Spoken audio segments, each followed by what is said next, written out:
Hey guys, it's Tim and this is Wrestling Unlimited, as it's Wednesday, and you know what that means. It means tonight was AEW Dynamite. Let me adjust my camera. It's like too far over to one side. Let me see if I can get it to move. It's a little better. Anywho, we watched AEW Dynamite tonight. I thought it was an okay show. Good crowd. Go back to Everett, Washington. I thought the crowd was better than normal. I don't know how many people were actually there. I didn't look into that for WrestleTix. We could look up that up here in a moment. But no, I thought the crowd was really good for most of it. Now, I will say, this crowd seemed like they weren't big fans of Mercedes Moné. And I'll get into that because, I wasn't a big fan of Mercedes either tonight. Mercedes and the way, and I don't know if you feel the same way, Luke, but the way Mercedes talks when she cuts her promos, it just feels too much like she's playing a character.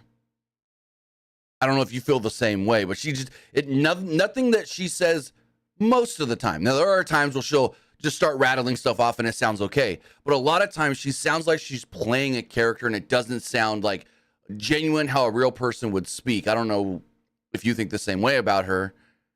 But yeah, that was the one thing on the show where I'm just like, all right, enough of this already. It's just, she says she's going to AEW to be better, to not have to do the same stuff she did in the past. And it's like, well, you just feel like Sasha Banks.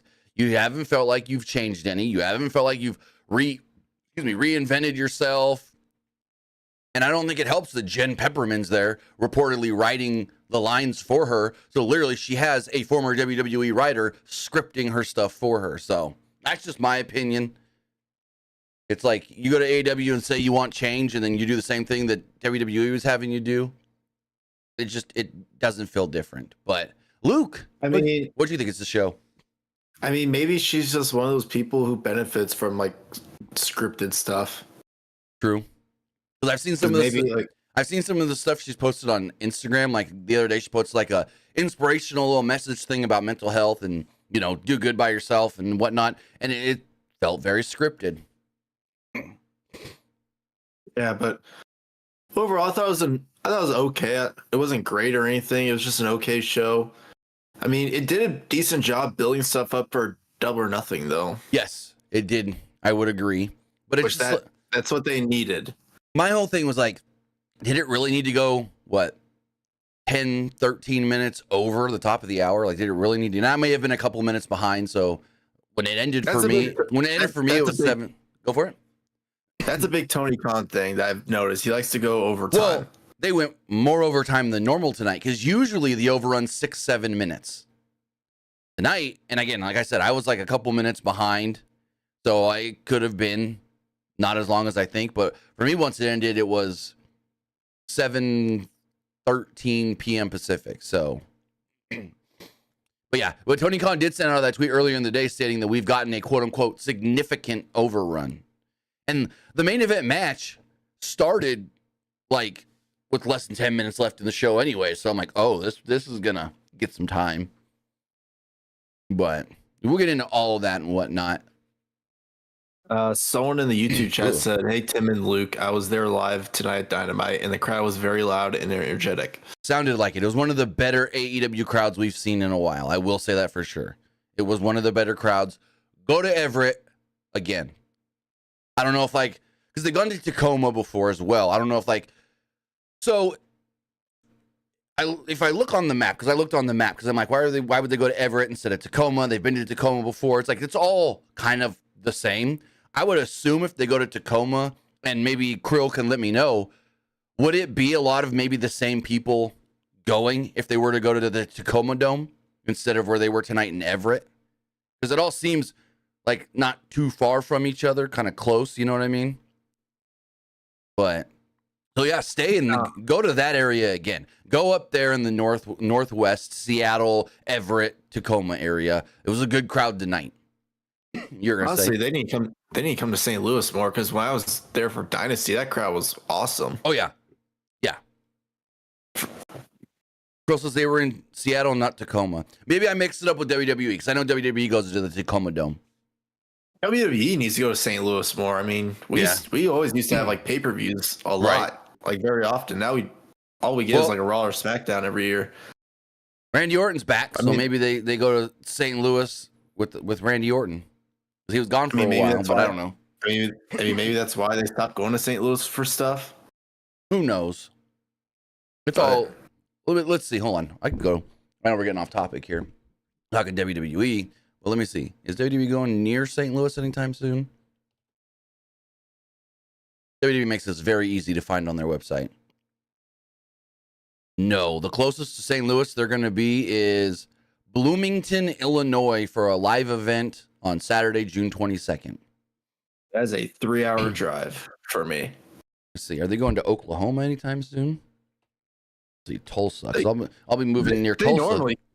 They normally go to Oklahoma pretty often, don't they? So they were just recently. AEW was just recent. They're going to be in Oklahoma City. They're going to be in Oklahoma City September 27th for SmackDown. I see that. Maybe I'll go. I don't know how far is OKC from Tulsa? It's the former Chesapeake Energy Arena. Gotcha. I don't know how far that is from you. Now called the Paycom Center. An hour and a half drive. Paycoms. Yeah, it's not bad. I don't know if I would do it because I got to get back home and do a review. If it was like 30 minutes, 45, maybe. Just do the review the next day. I could. We'll see. It all depends on what's announced for the show. Because that would be, we don't know anything that late in the year as far as like what pay-per-view they're building up to and whatnot. And then I don't even know, AEW ain't going back to Oklahoma anytime soon. Not after the stuff with Nyla Rose. But I want to go to another live event, though. Those live events are fun. Yes. Like, get a front row seat at a live event. It is worth it. Heck, I sat as far up almost as you could the last time WWE was here because I bought tickets an hour before the show. Well, 2 hours before the show started, and it was still fun then. And I sat all the way to the top. So, with that, go for it. I know I got like a VIP ticket for a live event for Christmas. It was a Christmas gift, and that's where they do like you get to go like ringside, like take pictures. Then you meet like some superstars of their choice that they pick out of who you get to meet. You get some autographs. Also, like after every match, you get to meet some superstars as well. Get a picture. Yeah, see that'd be really cool. That was a live event. Go for it. Because that was a live event. Cody Rhodes signed my Nightmare belt. Yeah, see that would be something like really cool for me to do with the kids. To have that experience. Yes, because I mean, I know they've kind of had a similar experience at an indie show because I knew a couple of the people working the indie show, so then they got to meet some of the wrestlers afterwards. But like when my son met Juicy Finau and he's just looking up at this man like, oh wow. It's better for kids though. Well, yeah. The cool thing though, when we went, we sat at the very top, and they were letting people. Once the show was over and Cody had his main event, I forget who he wrestled, but I think it was Nakamura. Yeah, it was Nakamura in a street fight. They were letting people go all the way down to try and get autographs because Cody was staying to sign as much as he could. And so even if you weren't sitting down there, they were letting people go down, which is really cool. We didn't. I was like, we got to get home. You got school in the morning. It's a Sunday night. It's almost 11 o'clock. Have you ever seen like those like free meet and greets that WWE does? Yeah, I did one like back in the day at a Cricket Wireless. We met the Miz.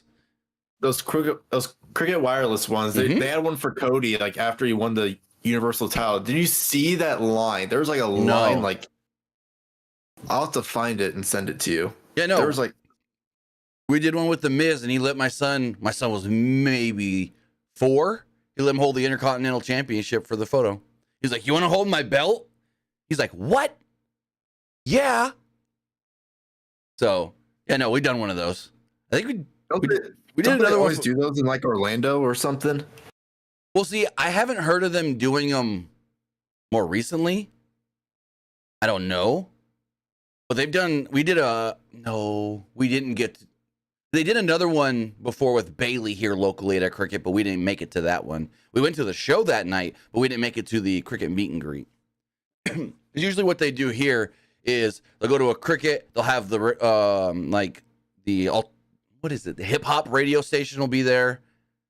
And then they're like giving away tickets and letting people meet the wrestler that's there. They've done it a couple of times that I can remember. But as Luke tries to find that photo, I'll tell you that. I'll say thank you for joining us here. Twitch.tv/PWU Unlimited, YouTube.com/Pro Wrestling Unlimited, and podcast services all around the globe like Stitcher, Spotify, Google Pod, Apple Pod, Anchor, iHeartRadio, and so much more. Remember, if you are watching live on Twitch, you can help us out a couple of different ways. You can either help us out by hitting that donate button down below or by donating Twitch bits in the live chat. Also, remember, you can help us out by subscribing to the channel one of two different ways.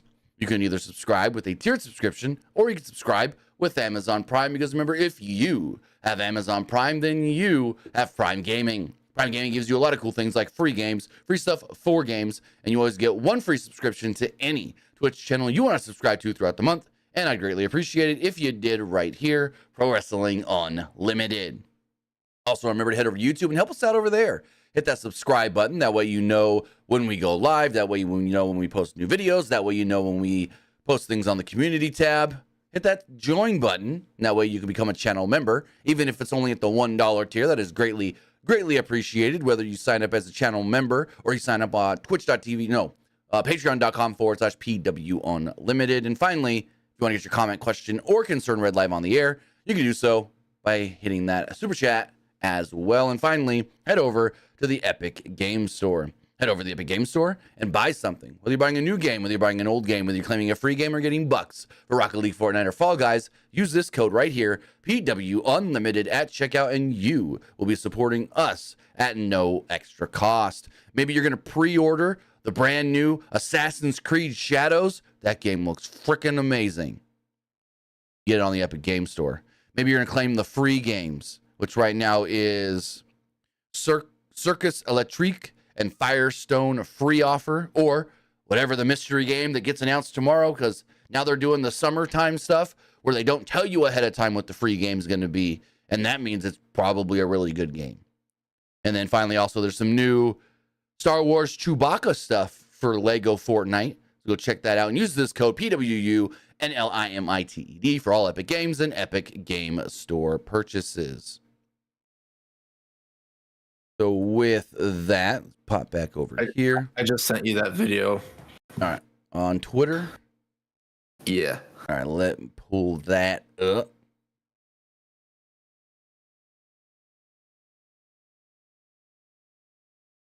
Pull this here.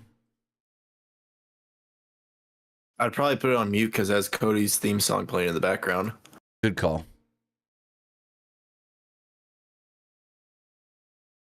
All right, let's see. Pull this up on the screen.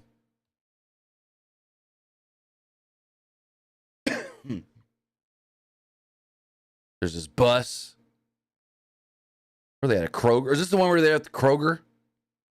I think so. I saw photos from this from like people that, hey, I saw Cody Rhodes today at Kroger. I never saw this line though, but I saw people posting that they met him and then they took pictures with him at the Kroger. Wow. They're down the, holy crap. Oh my God. It's still going. I thought we waited a long time, 30, 40 minutes to meet the Miz. No, these people probably in line for hours. Holy shit. Wow. That's nuts. Hey, main event mania, that's what you get.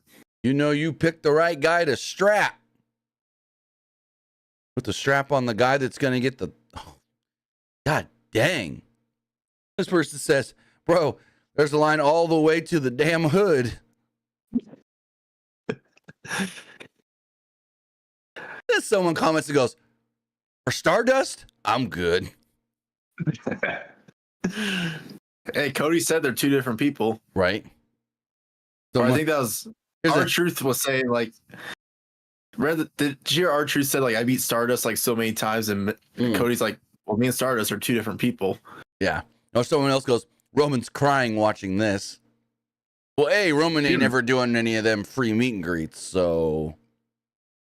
Could you imagine what the line would have been like if Roman did one? I don't know, to be honest. Would it be that long? Do you think it would be that long? There's my question. If he was still the champion, yes. Okay. Heck, I think the line would be that long even if Cody didn't have the belt. I think Cody's just that over right now that, and I can't remember who it was, but Cody said that there was some legend. I can't remember who. If you guys know, let me know in the live chat. Forget who he said he was talking to, and it may have been John Cena that told him, "Hey, just because you don't have the belt doesn't mean you're not the top guy right now. Just doesn't mean you're not put in that position to do everything that the champion is supposed to do anyways." And he said that he was told this before WrestleMania by some WWE legend. So, I mean, everyone saw Cody as the face of the company anyways, even though he wasn't the champion before Mania. Robbie says Arn Anderson. That sounds right now that I'm thinking about the interview and whatnot. But with that, talk about AEW Dynamite that opened up hot. I mean, we didn't even get an entrance for the Don Callis family. You got Jeff Cobb out there, and we don't even get an entrance. Cool to hear Taz back on commentary this week after taking a week off last week. But opening up the show, Excalibur welcomes us to the show alongside Tony Schiavone, Taz, and, well, Don Callis, because Don Callis family was taking on the BCC. Washington's own Bryan Danielson's music hits, and he sprints out from the back. The IWGP heavyweight champion Jon Moxley comes in as well, and it's Bryan Danielson and Jon Moxley against Jeff Cobb and Kyle Fletcher. Action-packed match, I will say. Excuse me. Got that prime carbonation stuck in my throat and making me want to, burp. Anywho. So, the match starts off really quickly. They're like, we got this overrun, but we still got I think they overbooked this show, to be completely honest. They had the long overrun, and a few things you felt like they were trying to rush through a couple times. But Moxley and Danielson took turns lighting up Cobb in the corner, zoning in on his leg at one point. Cobb was able to back Moxley into his corner, and Fletcher made the tag to take over, only for Moxley to no-sell his strikes, unleashing some of his own. Moxley then raked the back and bit at the forehead of Kyle Fletcher, as Danielson then flew off the top rope with a knee and hung up Fletcher right when things went to a commercial break. Excuse me. When we come back from the break, Moxley was finally able to create some space with the bounce-back German suplex on Cobb, allowing Danielson to run wild off of a hot tag. There's a fast-paced sequence between Cobb and Danielson that led to some yes kicks from Danielson, who then low-bridged Cobb to the outside. Danielson ended up wiping out Fletcher with a dive, but rolled into a Cobb slam on the inside that I love the way, and I always mix, is that the Tour of the Islands? I always mix up his moves, the name. The one where you run at him, he grabs you, looks like he's going to slam you one way, and then boom, pulls you back for the back suplex. It's a feat of strength for sure to grab someone like that in mid-move, in motion, and then to twist it back. You gotta be strong as hell, and Jeff Cobb's strong as hell.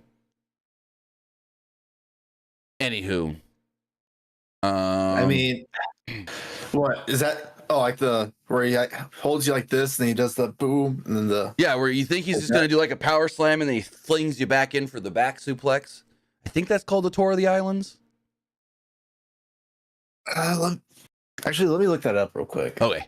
So Fletcher finally tags back in, traded some heavy shots, and then he was turned inside out by a King Kong lariat from Moxley. Cobb was caught with a cutter, and then Fletcher hit a Michinoku driver for a 2. Keep on going here. Danielson does at one point hit a Busaku knee on Jeff Cobb, while Fletcher was planted by Moxley with a Death Rider for the victory. So with that, the BCC, of course, picks up the victory. And it's I don't know. I don't really like the match was good. Nothing against that. But it's you've got Jon Moxley, who's the IWGP heavyweight champion. Cool. But then you just beat the New Japan Strong TV champion, or not New Japan Strong, New Japan World TV champion. You beat the ROH TV champion. So it's oh, you're just beating all these different champions. Why? Because they're not AEW champions. It doesn't matter. Well, we already know that the Ring of Honor stuff doesn't matter. But now you're telling us New Japan champions are whatever as well. So, But nothing against the match. I thought the match was really fun. All these guys worked well together. I've always liked Kyle Fletcher, but I've kind of been on the fence of with him a couple of times. he's good, but he's not there. I thought he shined tonight. I thought this was, in my opinion, the best Kyle Fletcher I've seen. And maybe I've missed some like New Japan matches and whatnot from Kyle Fletcher, or maybe some Ring of Honor stuff. But this was probably the best Kyle Fletcher performance, or at least one of, that I've ever seen. What do you think of the match itself? Which is pretty decent. And that finishing move is, yes, toward the islands. So I thought. I remember he did that move a lot when he was Matanza Cueto in Lucha Underground. Yep. You ever tell you my Jeff Cobb story the first time I met him? What? So we were in San Francisco at a New Japan show. And basically at the New Japan shows, when you're media, you're running back and forth from the back room where wrestlers go to do interviews and your seats. And so we're going back and forth between matches, and we're trying to get back before the match starts, and the match ends, and we're running to the back. And so I forget what match it was. Jeff Cobb was in one of the opening matches. So he was done. This was like halfway through the show. And we're like, all right, the match is over. We got to run to the back and get these interviews. And we stand up, turn around, and there's just Jeff Cobb sitting there, feet up, because it's like an area where no one was really sitting. It was just where they planted the media in an empty spot. Like, they didn't sell tickets in that area, I guess, whatever. Anywho, we turn around. There's just Jeff Cobb sitting there, his feet up on another seat, and he's just chilling, watching the show. And we're like, hey, what's going on? I'm like, just took us, me and Nick, both just like, whoa, Jeff Cobb. He's just chilling with us watching the show. Okay. Yeah. He was really cool. Really cool. He was like, hey, how you guys doing? You like the show? What's going on? But yeah, no. It was cool. It was just super unexpected to turn around and boom, one of the wrestlers just be sitting there watching with us. I'm like, oh, okay. He's just having fun as well. Those New Japan shows we went to as media were so much fun when they were working with when Access TV was in charge of doing the media stuff. I think the same thing happened to me when I met Virgil. Because I was at SummerSlam. It was during the Roman versus Brock match. And me and my brother were walking closer to just see what they were doing outside the ring. Because that's what a lot of people were doing. Right. And then I saw Virgil like walking with someone who I met at StarCast that same day. Okay. And I was like, what's up, Virgil? And he waved back at me. Nice. Rest in peace. Rest in peace, Virgil. Oh yeah, that StarCast that same day, I was buying a New Japan shirt, and Kushida's like meet and greet table was right next to like the booth where you can get the New Japan stuff. Mm-hmm. I looked at him, he looked at me, and I just did like a friendly nod, and he nodded back. That's cool. So after the match, where was I? I lost my notes here for a second. So after the match, the BCC's celebrating when all of a sudden, like I got a little confused here for a second, because when Takeshita hit the ring, I almost wasn't sure who it was for some reason. The way he like walked in the ring and he was going like this, like he was gonna hug somebody. I'm like, is that Takeshita? What the? And then I realized, oh, that is Takeshita. Once he grabbed Moxley from behind and gave him a German off the second rope. And I was like, oh, I get what's going on now.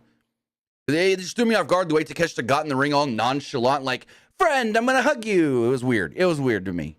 Anyways, so Don Callis Family starts beating on the BCC. Claudio runs out, and I think it was Excalibur that goes, he's got a very long, what did he call, crowbar, which there's a technical term for that. It's called, and I just lost it in my head. I knew what it's called. It's called a crap. I should know this. Anyways, and so Taz's like, yeah, it's a long crowbar. Like, he knew too. There's a special name for it, and he couldn't think of it, and he was just like, Excalibur already said this, long crowbar. I thought that was funny, the way Taz was just like, you already said it, never mind. No, there's a special word for it. I know this. You don't call one of those a crowbar. It's a oh, god damn it, I know this because I've had to use them before. When you're breaking into stuff, well, not breaking into stuff, but like, oh, no, it's gonna bug me till I remember. Anyways, so Claudio runs down, they all run away, and that's how the segment ends. It's just whatever. I guess they're building up. Takeshita's going to challenge for that IWGP championship against Moxley. Maybe that'll be a Double or Nothing. Well, I think he's not available for Double or Nothing. Let me see really fast. Who, Mox? Yeah. I think New Japan. I think he's going to be in Japan. Hold on. I got the New Japan schedule right here.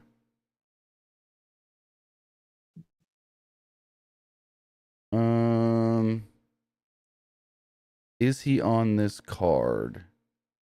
He might be available because the card that weekend are just Super Junior matches. He's not going to be needed in Japan technically till Dominion on the 9th. But maybe they do it at Double or Nothing. And if they did announce it, I haven't seen it. So we get a Swerve video. Basically, they're hyping up how he's the champ. He's the face of the company now. And he's doing everything to bring awareness to AEW. Well, until last week when his buddies all turned on him, the embassy. They then showed him getting revenge on Collision. And I didn't like that. I'm going to say it right now. So you basically made the embassy look like dweebs. They beat up, last week they beat up Swerve 3-on-1. But then Swerve basically takes them all out by himself. So it's like, oh, this guy who is smaller than all of you easily took you guys out. Granted, Cage ran away, so it was really he just took out the other two, Toleona and Bishop Khan. But it's like, yeah, if he could just take them out that easily, why should we care about them? That's my opinion. I don't know. And then for some reason, and it's like the match, I'm going to just say it, I didn't really care for the Swerve Brian Cage match. Like, it was just okay. And they were building that up like it's supposed to be a big deal because throughout the first hour-ish of the show, they kept putting a damn countdown in the corner. We're 45 minutes till Swerve and Brian Cage. We're 30 minutes till Swerve and Brian Cage. Then you get to the match, and it was just a match. Whatever. I mean, granted, they had the big post-match angle with Christian and whatnot, but it's like, I guess they wanted to make sure you saw that because the match itself, to me, we'll get to it when we get to it, but just really quickly, what did you think, though, of the Swerve Brian Cage match? I just thought it was just a match. I thought it was just there. It was really just, I honestly thought it was just for Swerve just to squash Cage. Yeah. Really, they wanted you to make sure that you didn't miss it because of the post-match, because they want you to think, they want you to see why you should be invested in Christian Cage and Swerve. And I'm still kind of not. Like, I honestly still don't care about Christian Cage and Swerve. They're trying to make it something, which I'll give them kudos for trying, but at least to me, it's not really working. It's kind of just too random. Now, I get it. There's the whole backstory of Swerve and Nick Wayne, but then wouldn't that make Christian the babyface wanting to avenge his son? Right? Yeah. You attacked my son at his training school, so I'm going to get revenge on you. Okay, so is Christian supposed to be the babyface? Like, it's just so weird. It's like you attacked my son, and when we teamed together at All Out, you lost. Mm-hmm. No, I want revenge. I don't know. It's weird. I'll give them kudos for trying to make it make sense. And in a way, you can argue that, okay, there is backstory there, but I think they're trying a little too hard, especially since, like, the babyface, or the heel is coming off as the babyface. At least in my opinion. Others may see it differently, but I don't know. It's really just to give Swerve an opponent for Double or Nothing. Right. But yeah, like, after Double or Nothing, what's after that? Double or Nothing, we have Forbidden Door. I would say Forbidden Door, they'll probably just have someone from New Japan face them. That's what it should be. I have no clue who. Hiroshi Tanahashi? Maybe. Yeah, because it is, let me see. What if it was Zack Sabre Jr.? Like, give us someone new. Right? That'd be cool. Because I feel like Tanahashi's always like the one that faces the champion. True. He was supposed to face Punk that one time when he was champion, then he faced MJF. So, yeah. As long as it's not... Oh, wait. Oh, no. If they're still doing Swerve and the Elite, you know who it's probably going to end up being? Who? Evil. Because frickin' Jack Perry's part of the House of Torture. Oh God. So if once we get to Forbidden Door, the Elite still has it out for freaking Swerve, it might end up being Evil, and we get a freaking House of Torture match with 50 million run-ins. Oh, Who else no. part of the House of Torture? Oh, I don't even know. Yo, or maybe Show. I always get Yo and Show mixed up. I don't know. I don't watch enough New Japan to, yeah. Like I'll watch, like I said, I'll watch New Japan, the big shows. Like I'll watch Dominion. I'll watch Wrestle Kingdom. I'll watch all the big ones, Power Struggle. But I don't watch enough to fully know. You know what I mean? Let's see. New Japan House of Torture. I think like Yujiro is part of House of Torture. I got the list. It is Evil, Dick Togo, Ren Narita, Sho, Yujiro Takahashi, Yoshinobu Kanemaru, and Jack Perry.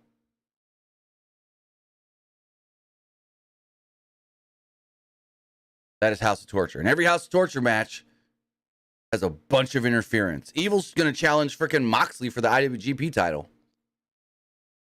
Heck, what if he beats Moxley and then they do champion versus champion at Forbidden Door?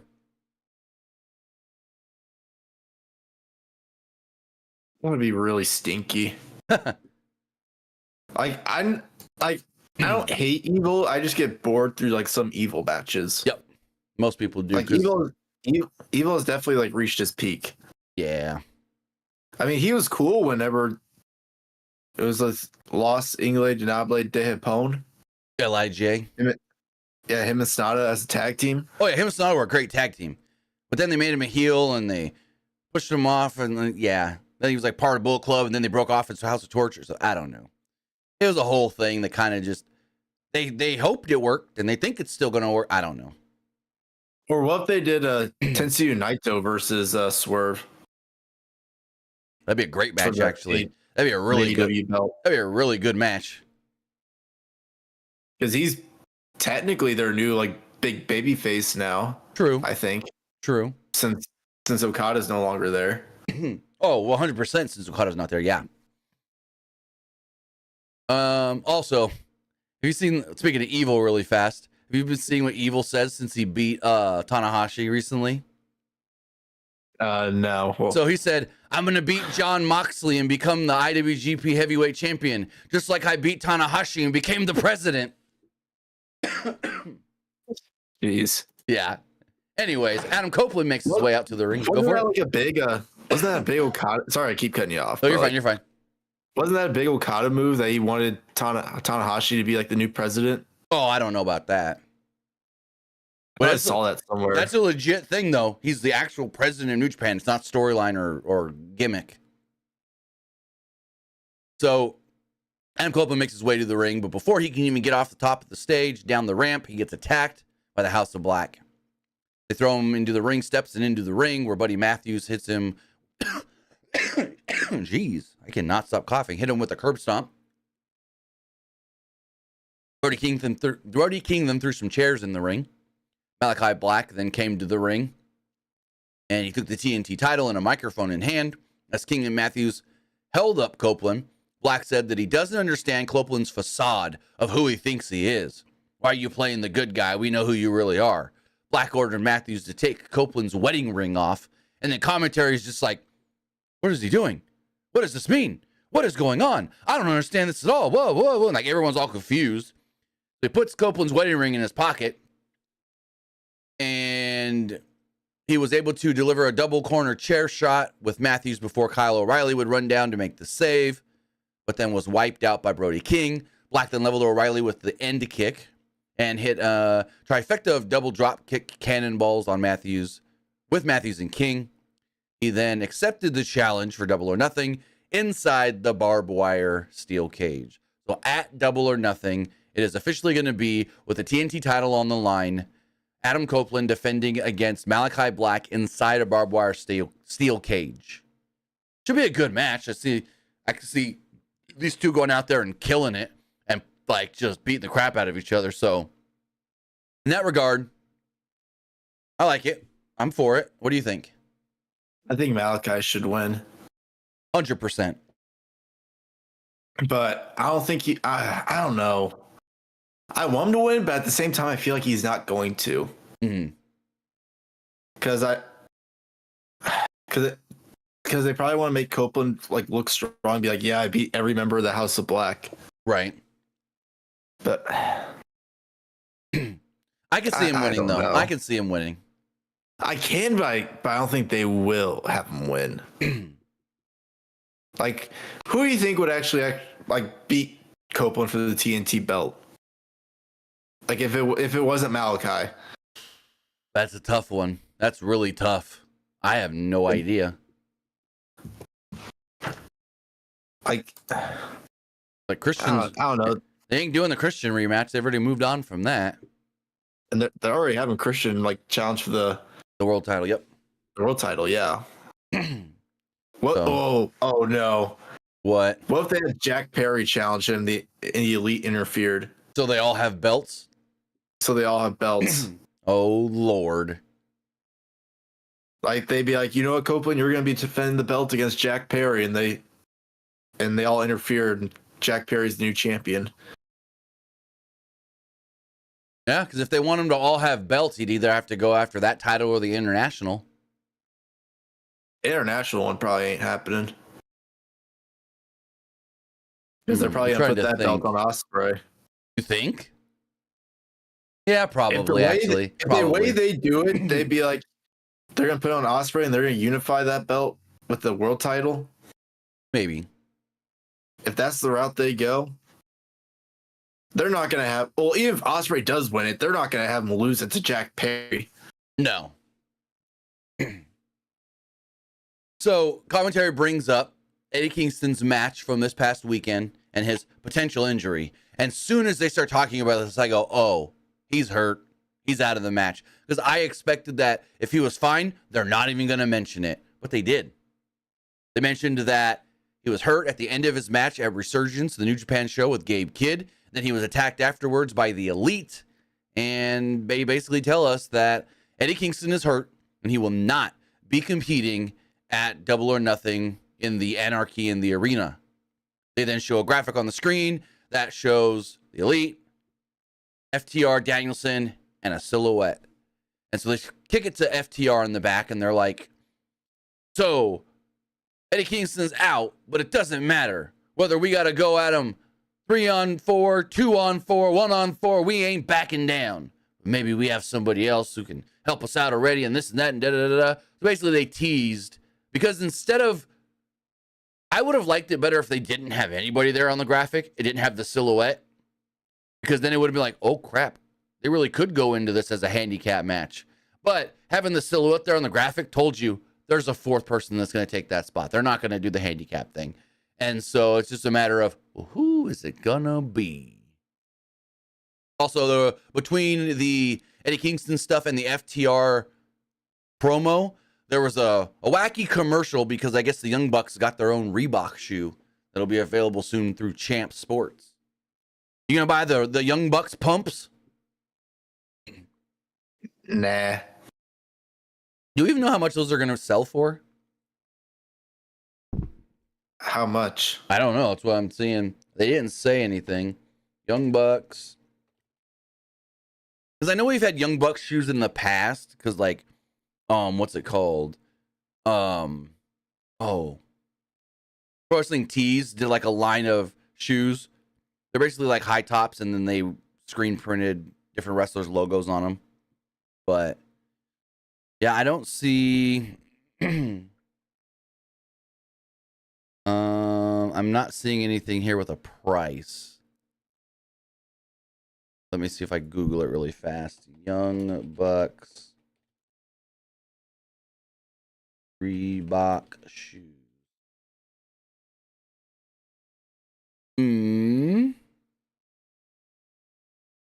Oh, Champ Sports. Here we go. Is there a price? $180. There will be available in 11 days. I'm good. Too rich for my blood. Yeah. Every 6 months, I go to Walmart and grab these shoes for $15.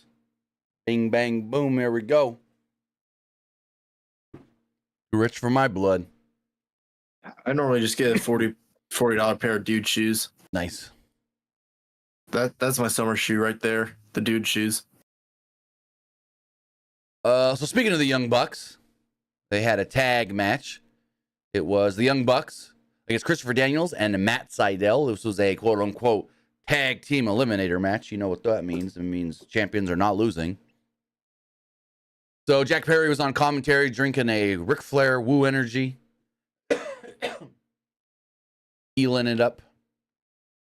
So this is weird because it's like they brought up the fact that Christopher Daniels has brand new music tonight performed by Frankie Kazarian's band and whatnot. And it's like, oh, okay. He's getting an upgrade. All before, well, he gets fired. As far as the match itself does go.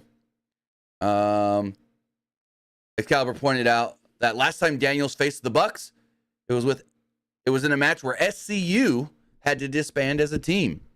So it's basically they're playing up the last two times Christopher Daniels has faced the Young Bucks. He's also faced hardship. His long-term tag team partner, him and Frankie Kazarian, had to split up. And now, well, after this match, he lost his job, per se.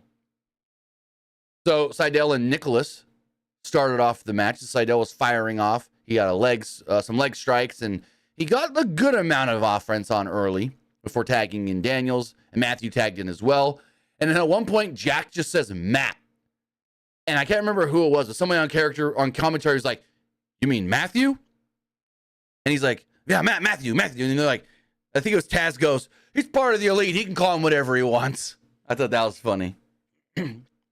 So Daniels and Sydal were able to showcase some of their double team offense early on, but Nicholas barely got the blind tag on Matt, allowing the Bucks to get control before commercial and through a commercial break. When we came back from the break, Sydal leapt over the Young Bucks and made the tag to Daniels, who ran wild. There was a Death Valley driver that connected as the Bucks crashed into one another at one point, leading to a DDT STO combo. Daniels ultimately ate a super kick, and Sydal was launched over the barricade by Matthew. Daniels then cut off Nicholas in the corner. He wanted to go for a Hurricane Rana, but Matthew held his brother's leg, and Daniels crashed and burned. They hit the Tony Khan driver, and the Bucks picked up the victory. Before we get to the post-match, which I've already alluded to, what did you think of the match itself? It was okay. It was okay. I mean, I kind of knew that Christopher Daniels and Matt Sydal weren't winning. Right. I honestly totally forgot Matt Sydal was even on the roster. So you don't watch Rampage then? He works Rampage matches. That and Ring of Honor. Oh, does he? I don't know that. I don't watch Ring of Honor. Sometimes I'll see posters of like who's gonna be wrestling. Gotcha. So this match, but yeah, go for it. Not gonna lie, when he first signed there, I thought they were actually gonna use him pretty well. Right. But yeah. So this match, just like a number of matches tonight, was all about the post match. So afterwards, the Bucks grabbed a microphone on the stage while on the ramp or whatever, and they talked about Daniels putting his hands on Matthew last week. They said that they're tired of the locker room and all the toxicity, and they're trying to rid the locker room of that toxicity. And Daniels is trying to ruin what they're trying to fix. They say tonight, they're the bearer of bad news because, well, you've been here for 5 long years, and now you're fired. They told him, but don't worry. We're going to take care of you and your family. We're going to keep paying you for 30 days before we provide a security escort, thanking him for 5 years of service. And I'm like, oh. They're pulling another WWE joke here. The whole, you have a 30-day no-compete. We'll pay you, but you can't do anything. Da, da, da. So I'm like, okay, cool, whatever. This is kind of dumb in my opinion. I didn't care for this at all. What did you think of the whole, you're fired, and we'll pay you for 30 days, and then you can do what you want. Again, this literally meant nothing. Oh, and then afterwards, Jack Perry dumped his energy drink all over Tony Schiavone's head. So what did you think of this? Because I thought it was honestly a waste of time and kind of dumb. When he said the 30-day thing, I was like, oh, they're pulling a WWE joke here. Yep. 30-day no-compete clause. Yep. Honestly, he should have said 90 days. if they were going to do that. Well, no, because if you think about it, the 30-day means you're a low 30 days means you're an NXT wrestler. It means you're at the bottom of the barrel still. Because NXT wrestlers only have 30-day no competes. Yeah. But how are we going to do it? Is he going to show up on TNA, then be like, yeah, AEW fired me as a storyline? Maybe he shows up at a New Japan show. Kind of like they did with Jack Perry. He was gone forever, and then he showed up at New Japan. Or they just let him go do some or he just shows up at a random indie. Maybe a Defy show or a GCW or something. But it's like, we know Christopher Daniels, head of talent relations, is not really fired. Sid Vicious says they can't fire people. They're not the bosses. Tony Khan is. Well, technically, they're executive vice presidents and have pool. That's the thing. They're EVPs. If that's the case, Kid Vicious, then how was Kenny able to make the Anarchy in the Arena match? You know what I mean? We're supposed to think that as executive vice presidents, they have the same amount of, power as Tony Khan, even though he's the, what's the word I'm looking for? Owner of the company. So in the back, Renee Paquette is backstage with Timeless Toni Storm, Luther, and Mariah May. She says that in the upcoming match tonight, Luther, Mariah May, and Saraya are all banned from ringside. Now, do you know why they did this? Why they're all banned from ringside? Because Saraya wasn't there. Because Saraya is filming an episode of MTV's Catfish today. So to make it all work, because Saraya's not going to be there to help Harley Cameron if Mariah May gets involved, so they just said, you know what? Everyone's banned from ringside because Saraya wasn't there. I guess it made it make more sense because it would have been weird if like Mariah May tries to interfere and there's no Saraya there. You know what I mean? No Saraya ringside to help. I guess. But yeah. Saraya's filming an episode. So I guess I don't watch Catfish anymore. I watched it back in the day. But I guess like they still have the Neve guy as the host, but the other guy left, and now they just bring on like co-host for different episodes, I guess. I don't know. I haven't watched Catfish in like 5 years. Anyways, Toni Storm was a little upset by this. She then brings up Serena Deeb, and she does the whole, chin up, tits out, watch the shoe. Basically, they just had to do this to say why no one was going to interfere or get involved later. Excuse me. Malachi Black is backstage. Okay, so I got things a little mixed up. Earlier, Malachi didn't accept the match yet for Double or Nothing. Here, Malachi accepts the match in his closet. So it's like, oh, they're doing WWE Aleister Black in his closet. This ain't the first time we've seen this with him in the closet in AEW. So it's like, whatever. He basically just said, I'll take you on at Double or Nothing. If you win, you get your wedding ring back, I guess is what he said. Like I was kind of like running back and forth with the kids at this point. So I saw the segment, but I didn't really see the segment, unfortunately. Oh, so Adam Copeland has to win then to get his wedding ring back. I think that's what he said. Correct me in the chat. Because I didn't really get notes for this. I wrote Malachi Black in his closet accepting the match, and that's all I wrote. Well, if they're going the route of like, if you win, you get your wedding ring back, then Adam Copeland has to win. Hold on, let me look something up really fast. I can tell you. Go to like F4W online and pull their notes really fast. Give them credit. F4W. Let's see if they've got. Who wrote this? Ryan Howard of F4W online wrote. Malachi Black is backstage, staring at Adam Copeland's wedding ring. He says this was everything that has held Copeland back. Black said the barbed wire cage match means there's still that part of Copeland that still exists. Black accepts the match and says when he wins, Copeland must bend the knee to the House of Black. So basically he's saying that being married and having kids has changed you. You're not the same crazy, psychotic guy you used to be, and maybe we need to pull you from your family to make you who you once were, is what it seems like. But again, that was from Ryan Howard of F4W Online who wrote that. I give credit credit's due. So, yeah. He says, I don't know. It's kind of weird. I got to steal your wedding ring to make you crazy. I don't know.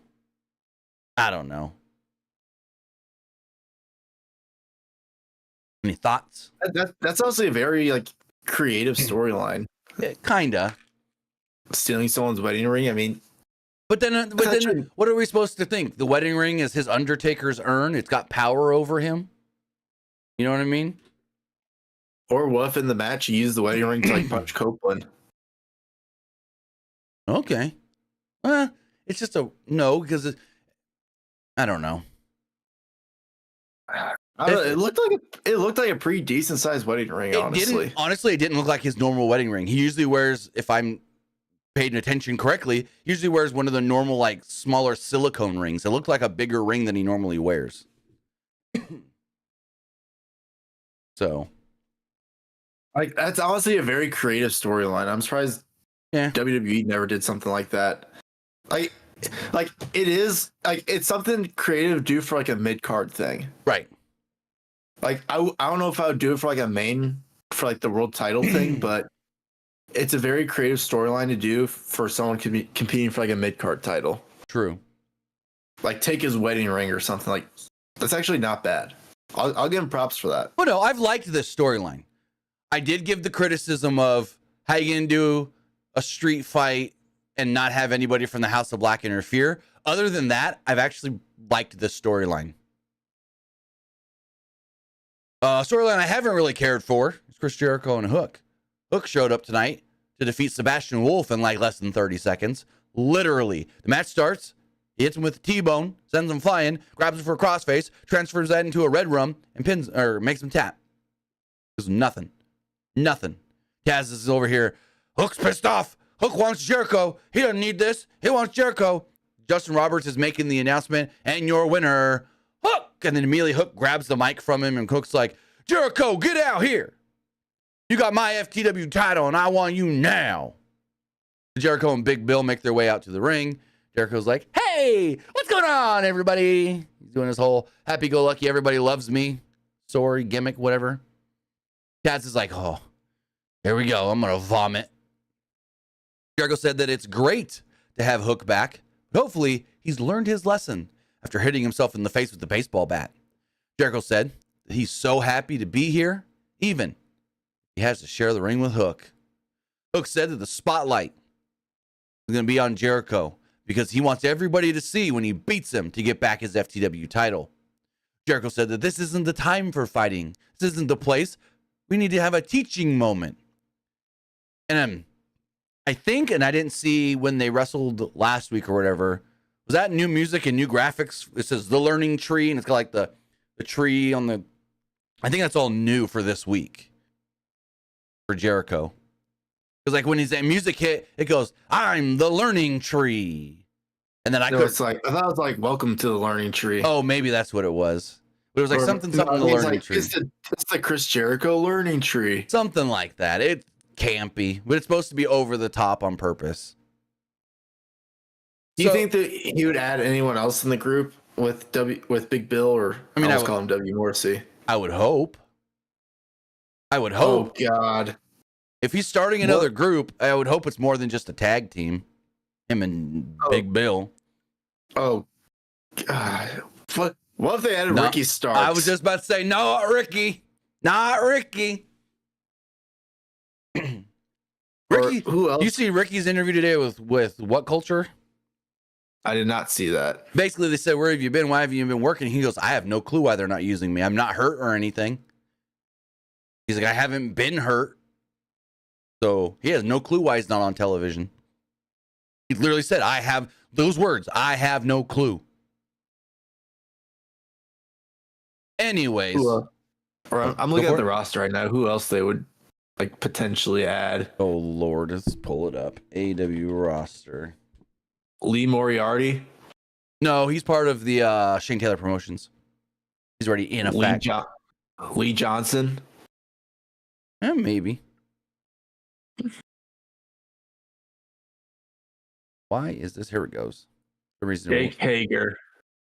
I mean, we haven't seen Hager in a while, and everything he does is Jericho related.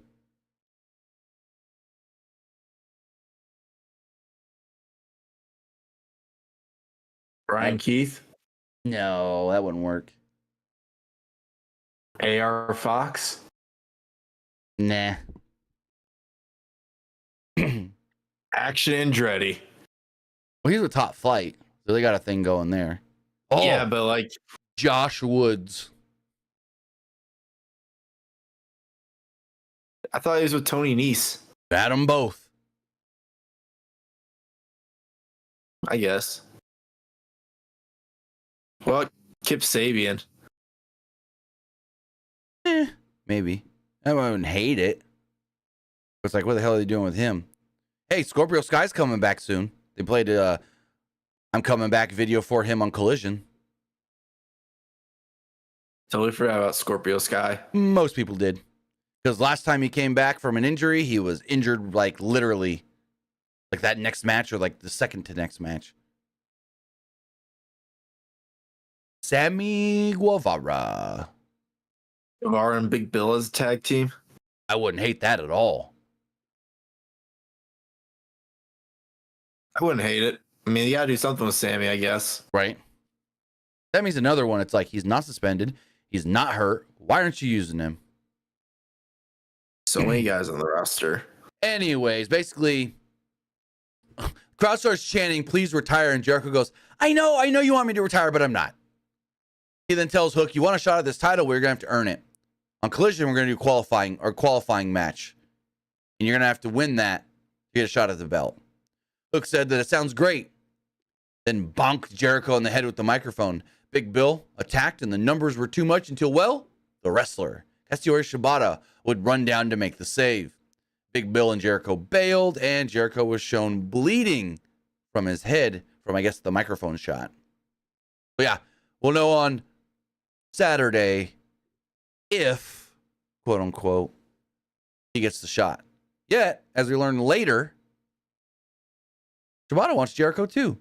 So they're going to have to do like Shibata versus Hook in a number one contenders match. They kind of sort of teased it. I don't even know what they're doing with Shibata. He said he wants another shot at Jericho because later on, and I'll just skip to it right here. Renee Paquette is backstage with Hook and Katsuyori Shibata. And basically, Hook was like, I'll face whoever and however many people I got to face to get to Jericho. It doesn't matter who it is. And Shibata goes, even me? And Hook's like, what do you mean? He goes, I want another shot at Jericho. And Hook was just like, see how it goes. If it's got to be, or something like that.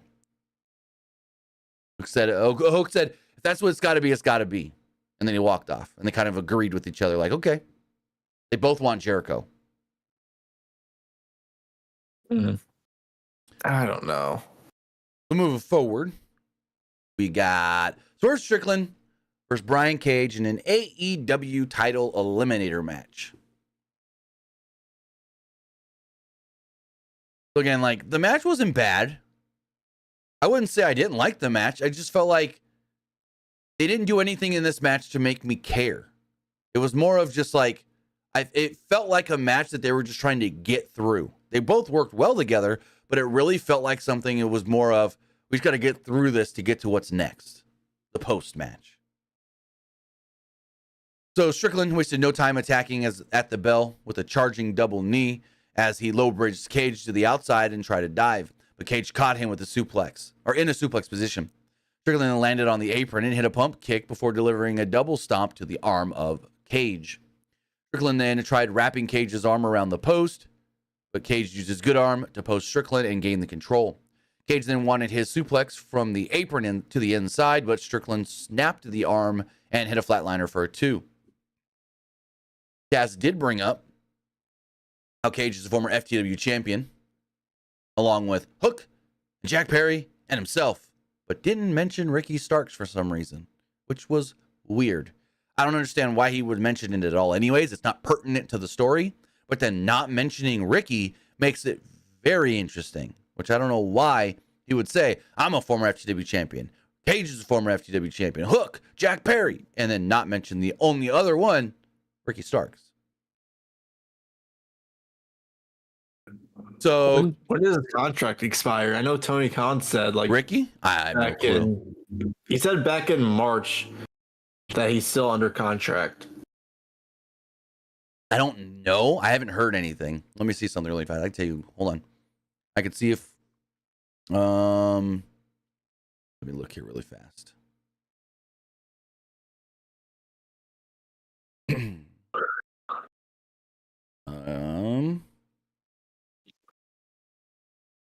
Yeah, no clue. I got nothing because I keep a list every time I see something say wrestler contract info. I keep a list. I got nothing for Ricky. Nothing.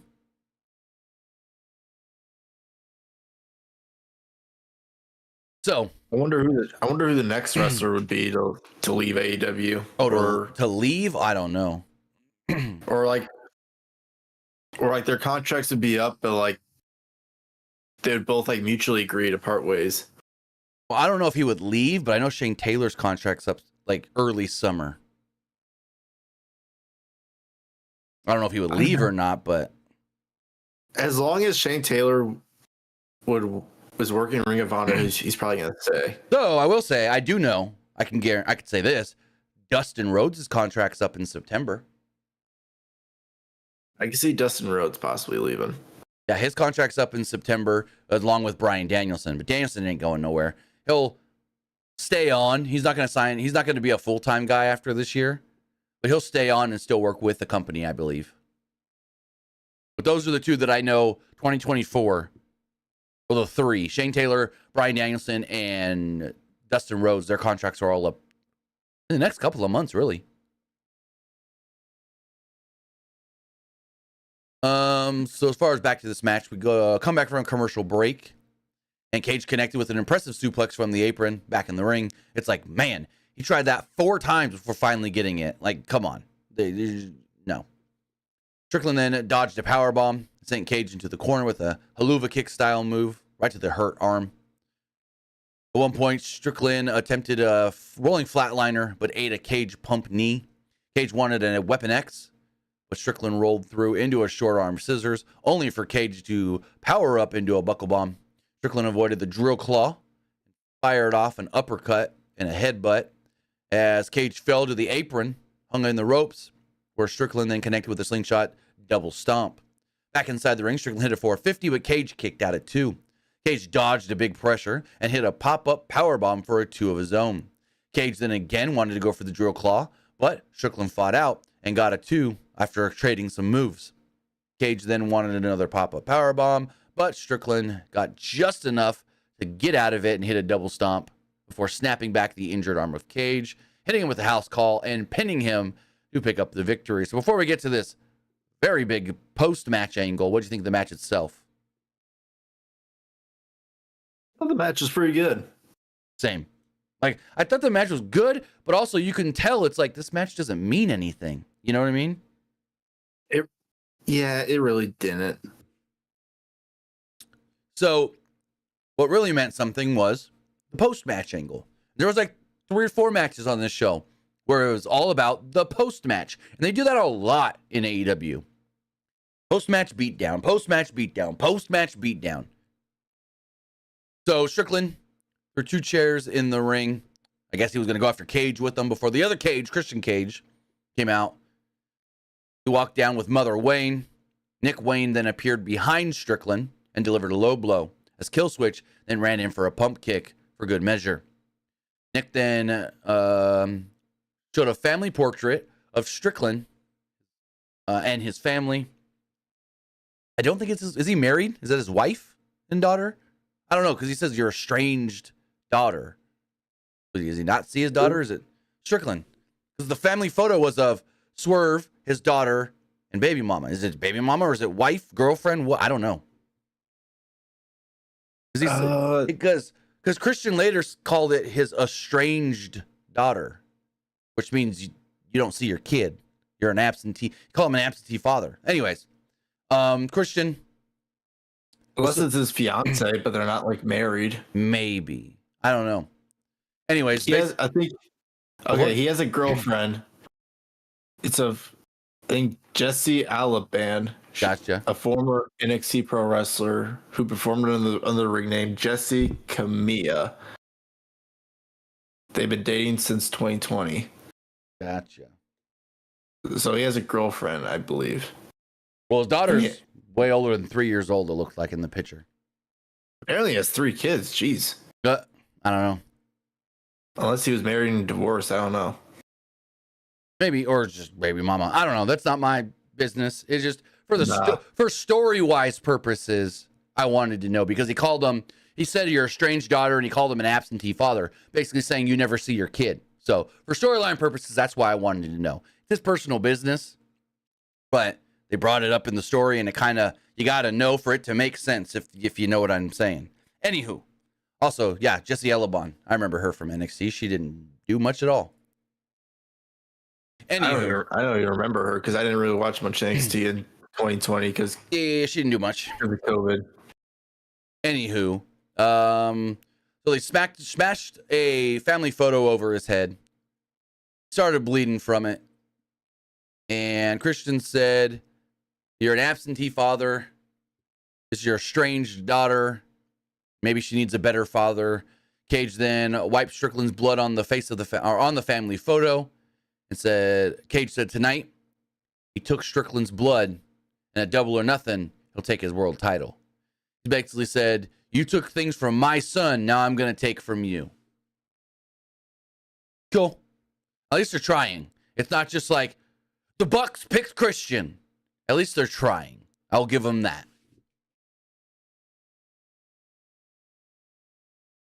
So then we get a commercial for the newest AEW show, Meal and a Match. Basically, it's RJ City, Renee Paquette, and a wrestler eating food and talking about wrestling. And where can you watch this? Not on TNT, not on TBS, not on the AEW YouTube channel or anything. No, on the TBS YouTube channel of all places. Very random. It's called Meal and a Match with RJ City and Renee Paquette. And then they bring a wrestler in to talk wrestling. Cool. Kind of random. So we talked to the Samoa Joe, or not the Samoa Joe, the Hook, Shibata stuff, but I didn't mention Samoa Joe showed up during this segment as well. Samoa Joe basically was like, "Why are you worrying with Chris Jericho? He's making you look like a fool because he's a fool and this and that." And basically, Hook was like, "I just want to fight and I want my belt back." And then Shibata says that he's too big or too large to be wearing floral print.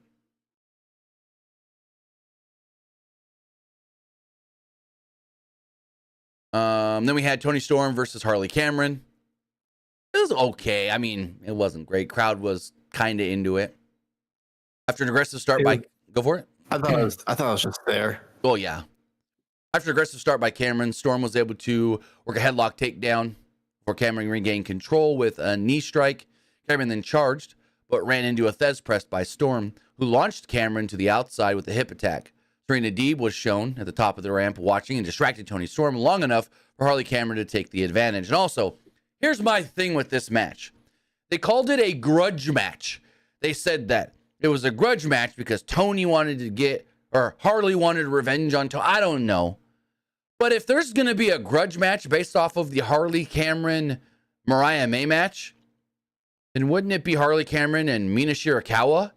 Because she's the one that got involved, not Toni Storm? Am I wrong there? Not necessarily, no. Toni Storm didn't even get involved last week in the Mariah May Harley Cameron match. Mina Shirakawa did. So why is this a grudge match because of what happened in the Mariah May match? I don't get it at all.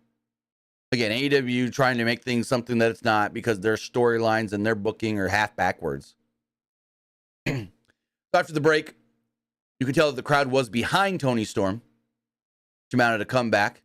And again, for Toni Storm to be the champion against Harley Cameron, nothing against Harley Cameron. They gave Harley Cameron way too much offense on the champion. Toni Storm should have beat her pretty quickly, pretty easily. Cameron battled back and hit a soul food and a shining wizard for her too. Cameron got a head of steam at one point and ran into a sit-out choke bomb by Storm. Both ladies then traded near falls, and then Storm hit a pump kick, faked a punch, hit a pump kick. Cameron ducked Storm then connected with Storm Zero and pinned her to pick up the victory. Again, went way longer than it needed to be. Toni Storm, as the champion, does not need to be going this long with random Harley Cameron, no offense. And then, yeah, Serena Deeb stared her down afterwards. Storm told her to piss off. And then, yeah, crowd didn't care about the post-match, little whatever. There's nothing. Any thoughts? I mean, the post-match was kind of nothing. Yeah. Now, what was pretty good was this Roderick Strong Will Osprey segment. I liked this. I will say, though, go for it. This is probably the first time in a while we've seen Undisputed Kingdom on Dynamite. Yeah, they've been working a lot of collisions. I mean, they should be working Dynamite. Well, at least since Roddy's got a belt.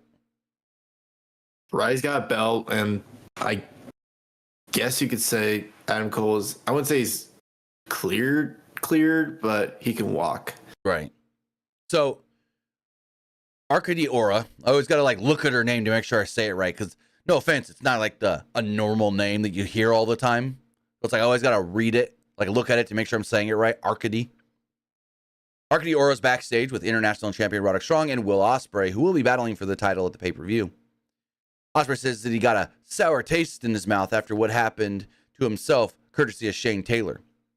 Osprey said that he's tired of how confident Strong is around him, but instead of being surrounded by the Undisputed Kingdom. Osprey said that Strong doesn't respect him no matter where they've competed around the world together. Strong said that's the smartest thing Osprey has ever said, as Osprey might have a woman and a child, but he's still a child himself, not having to deal with the adversity Strong has had in his life. He says that he will expose Will Osprey as a fraud. Osprey said that no longer can Strong badmouth him like he did in Ring of Honor years ago. He'll show him at Double or Nothing why he's the best wrestler in the world. And I thought this was a good back and forth. I thought these two cut good promos. It was simple, but I like simple in the best of ways. It's like, hey, we've worked together in the past. You've talked crap about me in the past. I'm not that same kid. And I'm going to show you how I've grown and gotten better. I like this. What'd you think? It was actually pretty good. Mm-hmm. I liked it. So then this goes into Willow and Mercedes. Ooh, boy. Renee Paquette's in the ring to facilitate, as Willow Nightingale told Stokely and Chris Statlander that she's got this. She left them up on the ramp. Paquette says that there's so much history between these two, and I'm like, really? So much? There's history from one match a year ago, so it's not so much. Anyways. So there's so much history between these two, but also the AEW debut of Monet at Double or Nothing, or the in-ring debut of Monet we will see at Double or Nothing. Nightingale said that she respects Mercedes and what she's done, but she knows that Mercedes doesn't respect the belt. She said the title celebrates professional wrestling on this very channel, TBS, and the legacy that it is built. It's built on fighting champions. Something every woman that's come before her that's held this belt has done. Fight to be the face of TBS. Nightingale said that she is the current face of TBS, and said that throughout all of the doom and gloom, she still has a smile on her face because her smile signifies strength, and that's why this title means so much to her. Nightingale said that she's never going to allow Monet to take that from her. And then she signs the contract, and the crowd chants for Willow. And then Monet, she's like, Everett. She says something like, say hello to your CEO. And I don't know if they didn't do it with her, but like it sounded like the crowd did not chant along with her. Crow, let me know. You said you were there. So let me know. Did the crowd actually do the CEO with her? Because it didn't sound it. It sounded like the crowd didn't care for Mercedes that much. So, Monet says that she's going to become the new champion and bring down Willow and her legacy. Monet brought up in 2015. She's been doing this since 2015 while Nightingale was training. She was changing the game. When I talked about breaking down doors and glass ceilings, as Nightingale won't be doing either without her. When I respects Nightingale as a champion, but there's a difference between being a great champion and being one of the greatest of all time. Krill says the crowd did not care about her not even one bit. Woo boy, it came off like that on television. Where was I? Monet then struts around the ring and just keeps talking about herself, basically. She talks about her recent appearances. She's like, I showed up at basketball games and I did this and that, and this is why I'm going to be the face of TBS and blah, blah, blah, blah, blah. And I'm just like, okay, what does that have anything to do with anything? She's just rambling on, sounding dumb. And then she said her legacy is all about winning and signing and then she signs the contract. And I'm just like, yeah. And she's got this like way she speaks that you could tell she's going line for line for line. Most of it doesn't sound just like a fluid person talking. So then Willow has the best line of all of this. They're looking at each other and Willow just goes, just remember, last time we wrestled, I walked out as champion. You didn't walk out at all. Oh, that was the best line of all of this. That was actually a fantastic line. Monet then slaps her and took the TBS title, trying to go for a belt shot, but Nightingale dodged it, grabbed her in the gut wrench powerbomb, and put her through the table. Crowd actually popped for the table spot. Refs and doctors then rushed in, pulled her away. Renee, once the slap happened, Renee jumped out of the ring. They pull Willow away. They check on Mercedes, who was clutching at her back, while Nightingale was smiling on the stage. So, yeah, it was okay. But I think this right here showed us, oh, okay. Willow got the better of it this time, but I don't think she can get the better of it at the pay-per-view. What'd you think?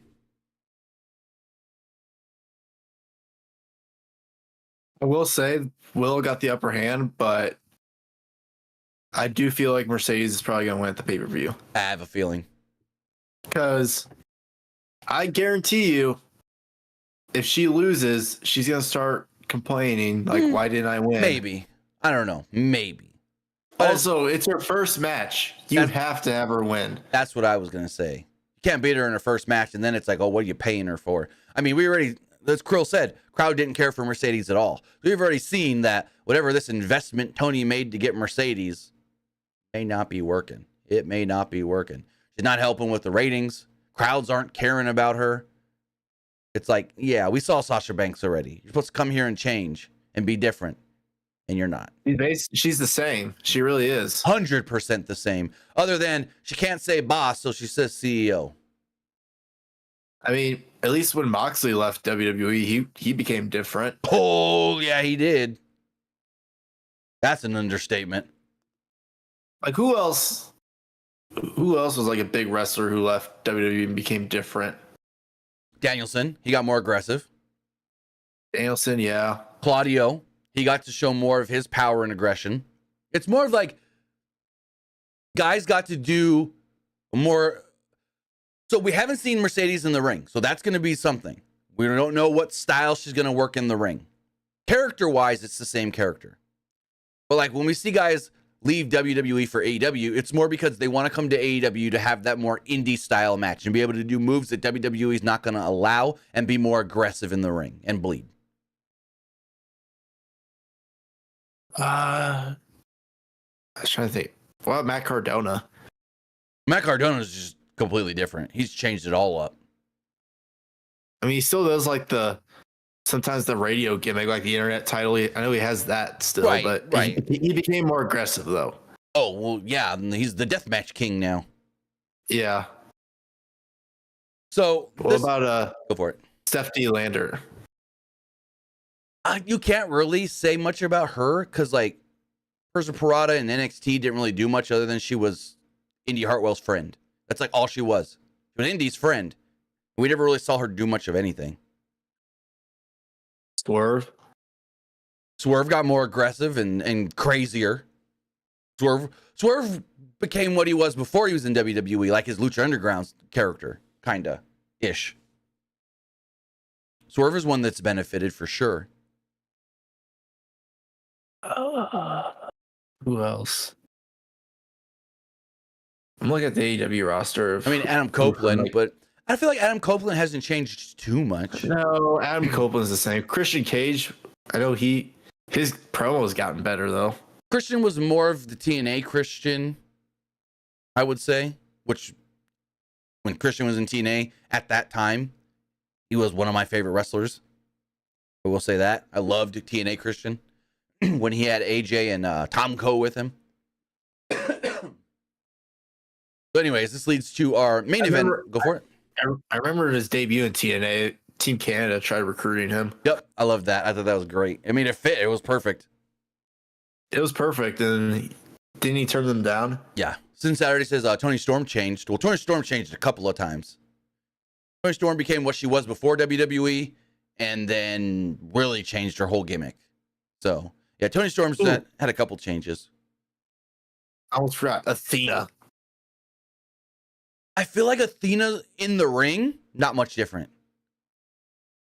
Her character a little bit because she's heelish now. In WWE, she was 99% of babyface.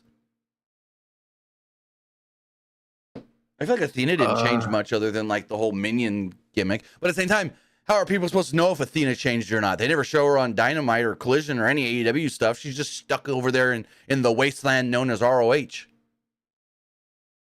What about Saraya and Ruby Soho? Saraya, I felt like didn't change too much. Ruby, basically the same. Yeah, she got a little more aggressive. Yeah. So as we move forward, we had our main event for the Continental Championship, Kazuchika Okada against Dax Harwood. Dax quickly tried to end this thing early by going for a sharpshooter, but Okada scurried to the outside to regroup. Back inside the ring, Okada gained control, but took too long to follow up, and Harwood fired off with some stiff chops. Okada then put the brakes to it and avoided a backdrop and posted Harwood as we went to a commercial break. Back from the break, Harwood dodged a corner charge and connected on a spine buster for a double down spot. Harwood then went to the corner, but Okada was there and met him with a drop kick. He drop kicked Harwood to the outside.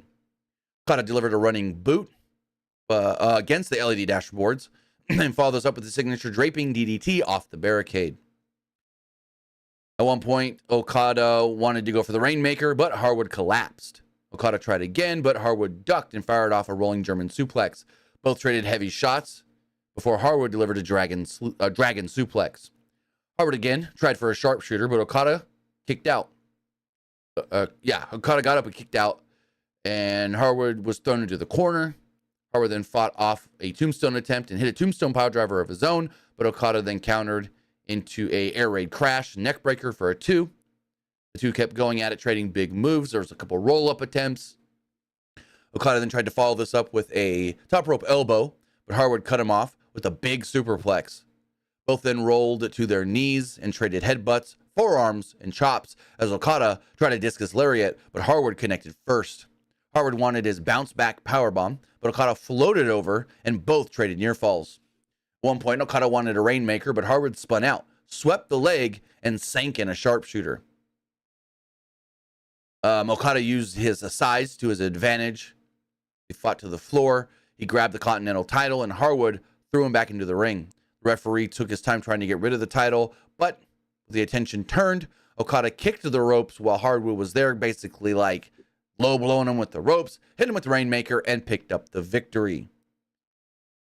What do you think of the match before we talk about the post-match? I thought the match was pretty good. Yeah, I agree. I thought these two worked really well together. Oh, yeah. They need to have, like, Dax Harwood and Cash Wheeler do more, like, singles matches. Oh, yeah. Very true. So post-match, soon as the match ends, boom, there's the Elite. Run in. Jungle Boy, or not Jungle Boy, Jack Perry jumps right on Harwood. He starts beating him down when Cash and Danielson run out to make the save, but the numbers are too much. The numbers are too much until, well, Darby Allin's music hits. Darby's music hits. He slides into the ring with a skateboard, smashes everybody with the skateboard. The Elite scurry away as Darby Allin and Jack Perry are brawling. Crowd erupts for Darby. I think Darby's from Everett. He's like from the area. He's a Seattle guy. So the crowd loved him. They then show a graphic that says Darby is the fourth man on Team AEW against the Elite in Anarchy in the Arena.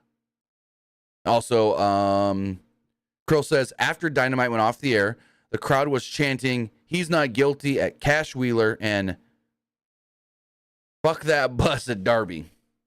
Because Darby got hit by a bus in New York City. What do you think of the post matches? I get this Twitch poll going. Honestly, Darby coming back was a total shock to me. Oh, yeah. I didn't know he was cleared. He was cleared, and it was like such lucky timing for AEW.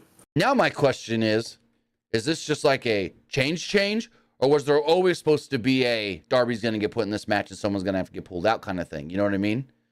Like, was it always meant for Darby to be in this match? Because Darby's got that history with the Elite or with the Young Bucks and whatnot. I mean, it plays off of his the Sting match. If it wasn't Darby and Kingston, let's say like he actually isn't medically cleared, we don't know for sure. But like, let's say it wasn't Darby, who else would have been? Oh, I have no clue. Exactly. Daniel Garcia, because this tie in with the FTR. Because he's done stuff with FTR in the past. That's the only thing I would think of. Daniel Garcia. What about Hangman? When's he coming back? Oh, I have no freaking clue what they're doing or not doing with Hangman. If you are watching live on Twitch, the poll is live for you guys to go vote. Because I'm looking at the roster. Ooh, what if it was Kota Ibushi? No, Kota Ibushi is not gonna. No, I think Kota Ibushi had like double ankle surgery a couple months ago. I can't remember why they weren't using him. Kota Ibushi's too banged up to really do anything. I'll just say that. Yeah, I know he's still signed. Yeah. But I think that's more of a, we're going to sign him so nobody else can use him kind of thing. Without our permission. Or what if it was Ricky Starks? That wouldn't have been a bad idea. It would have been a great surprise, but not going to happen. Him or Samoa Joe. Maybe. As far as Collision and Rampage does go this Saturday, we have another 3-hour block. Will Osprey will take on Shane Taylor. Trinity will take on Anna Jay. Qualifying match for the FTW title. And Deonna Purrazzo, Deonna Purrazzo will take on Robin Renegade, and Roosh will be in action. So all that will be taking place on Collision and Rampage this Saturday night. But with that, you know what we thought of the show. Now it's time to hear what you guys thought of tonight's AEW Dynamite. As far as the polls does go, Threads poll. 69% liked the show, 23% thought it was just all right, and 8% didn't like it. Looking at the Twitter X poll, 54% liked the show, 25% thought it was just all right, and 20% didn't like it. Looking at the YouTube community poll, 56% liked the show, 56% liked the show, 22% didn't like the show, and 21% thought it was just all right. Very similar to the Twitter poll. First says Darby should join the Elite and turn on Bryan Danielson. No. He's got that history against the Elite, so it makes 100% sense. This person called it an 8 out of 10. This person called it a solid show. This person called it a good show. And says, why am I moving? I'm moving for work. I started a business. I got to be, in that area of the country. And then another person says, good show. As far as I didn't do a live poll, but as far as the Twitch poll does go, 67% liked the show, 33% thought it was just all right. With that, guys, I want to say thank you for joining us here. Twitch.tv/PWU Unlimited, YouTube.com/Pro Wrestling Unlimited, and podcast services all around the globe like Stitcher, Spotify, Google Pod, Apple Pod, Anchor, iHeartRadio, and so much more. But Luke, tell them where they can find you. You can find me over at Twitter X at Petke_21. And you can also find me over at Twitch at the Luke. Actually, Young Grasshopper Luke. I almost said my old Twitch name. But with that, guys, have a great rest of your night. Have a great rest of your week. And I'll see you back here Friday for Friday Night SmackDown. Have a good one, guys.